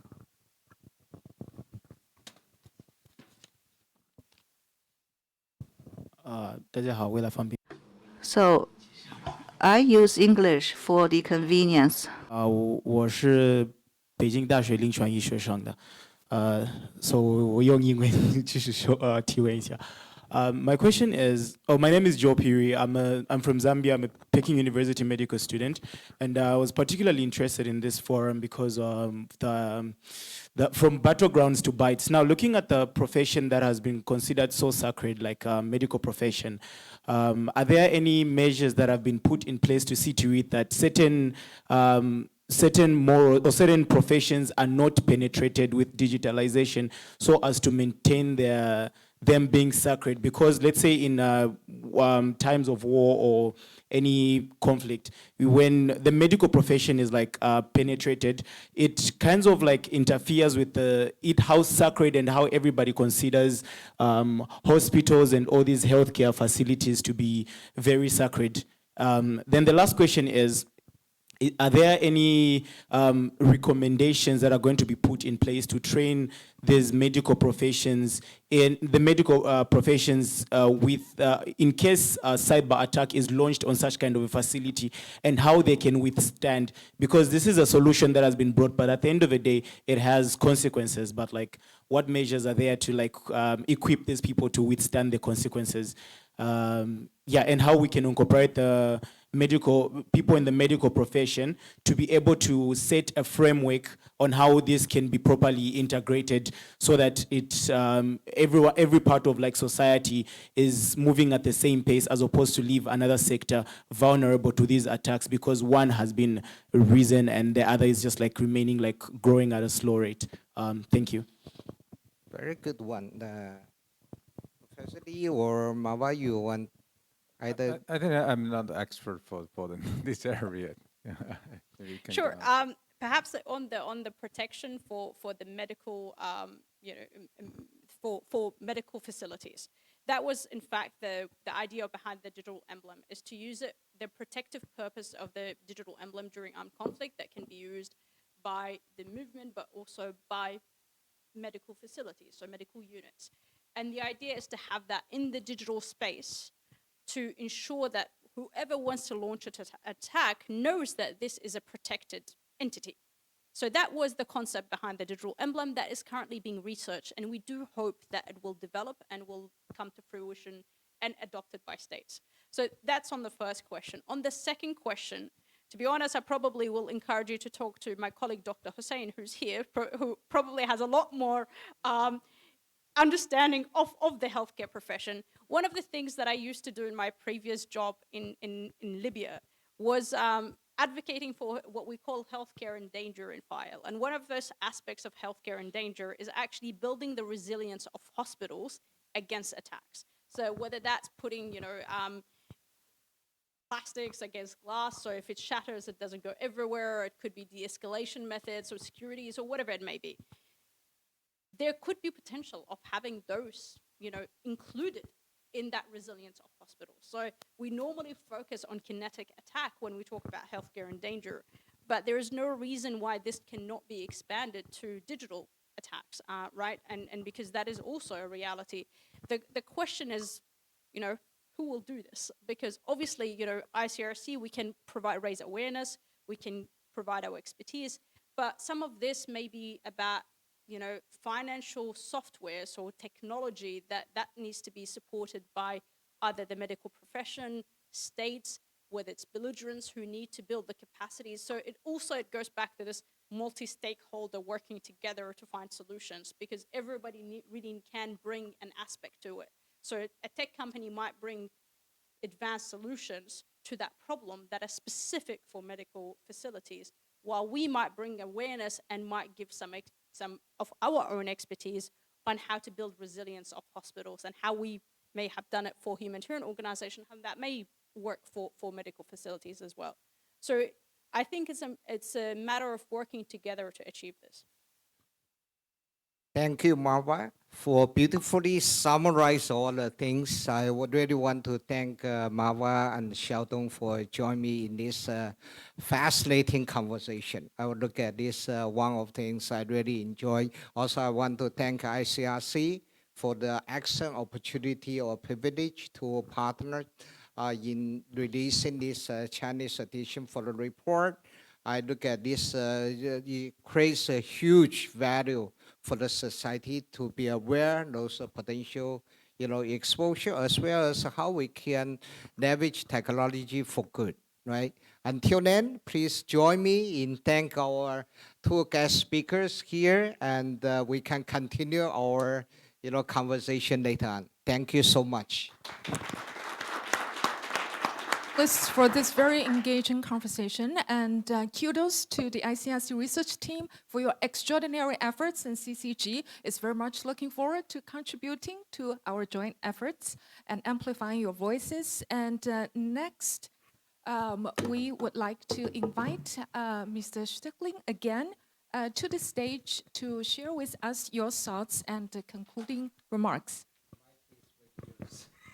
Thank you very much, and to the panelists for an incredibly engaging and interesting panel. Thank you to the audience for being patient, because we are a little bit behind schedule. So I will try to be brief in my concluding remarks. And really, the first thing that I would like to do is really to thank you all for being here, and to thank, of course, the panelists, to thank the Center for China and Globalization to be our co-host. It is fantastic that we can launch a report in such a reputable think tank with a global reach.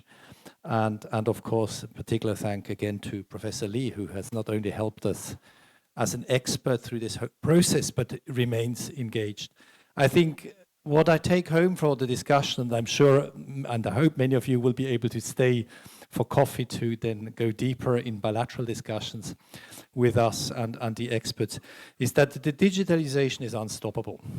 So Professor Lee sort of said that ICRC anticipated some of the issues, and it's true that I remember earlier discussions with tech companies, and they sort of say, why is the ICRC even interested in that? And some of the issues we put on the table, people sort of said, but you know, is that not a bit far-fetched? And sadly, a number of the concerns we had have materialized in conflict zones and faster than we actually thought. So the speed of some of the materialization of the risks has been faster than our concerns and our fears. And I think we need to try to think ahead to respond and perhaps sometimes even prevent harm before it actually occurs, rather than always be a step behind. And I know this multi-stakeholder is a bit of a tongue twister, but it is true that if we listen to the panelists, none of these issues can be solved in isolation. The lawyers won't solve it on their own. The techies, as they are sometimes called, they think technology, but they may not always think of all the implications. The policy makers, the Red Cross societies and Red Crescent societies, academia. So the solutions cannot be found in isolation. And I really liked also when Professor Lee sort of said the internet or the connectivity is like one space. It's like air. We don't realize it, but we do realize it when it gets polluted, when it gets smelly. And I can assure you, the colleagues who work in Ukraine, in Yemen, in different parts of the world, they see heavily polluted cyberspaces, and it hurts, it harms them.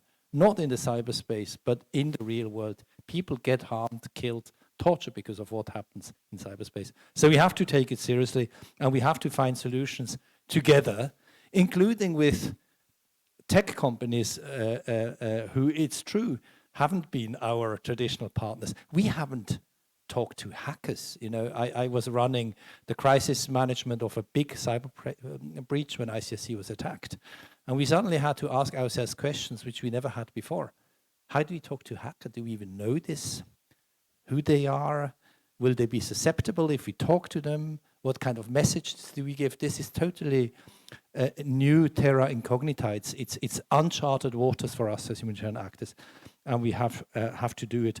And one perhaps thought I would like to give you, because it was interesting that the panel immediately looked also at peaceful situation and then at armed conflict. I often have a feeling, and talking to tech companies in Russia and in the West, what is interesting when we talk about armed conflict is that armed conflict is like a magnifying glass. So some of the problems that you may have in peacetime suddenly become more dramatic, starker, survival critical. And I have spoken to tech companies and other stakeholders who sort of said, it's interesting that you come with your armed conflict lens, because some of the issues that we need to solve actually also apply to peacetime. But it's starker. We see the problems like under a magnifying glass more clearly. And in this sense, I think the reflection on armed conflict hopefully can also contribute to what happens in peacetime. So, of course, what was mentioned a lot is it's about also having resilient infrastructures, of having resilient societies with regard to these threats, and this resilience building starts in peacetime, and I hope peacetime remains peacetime. So the fact that all the countries of the world sometimes have to prepare for what happens in war doesn't mean that war is inevitable. ICRC, we live and work often in war zones, but we abhor war, and preparing for war doesn't mean that war in any way should be seen as inevitable. On the contrary, we have to do whatever we can to contribute to stability, peace, and development. But it is good to be resilient, to think ahead, and to look at the issues, at the vulnerabilities that can happen. Perhaps one word on data. Digital technology is always linked to data. And I think data, the way we manage data, is one of the key issues. We didn't have a lot of space today to talk about it, but it's very important. I'm in many discussions. Professor Lee kindly invites me sometimes to go to the World Internet Conference and to other fora to engage with experts and discuss on these issues. Data, someone said, is like the new gold of today. Everybody wants the gold, but data is also the new asbestos. It's always the question of how do you use data? Do you use it for people, or do you use it against people? Perhaps one question was, why China? Because China is a technological superpower. China has a very strong interest now in international maternal law, a very supportive stance. China is interested in peace and development.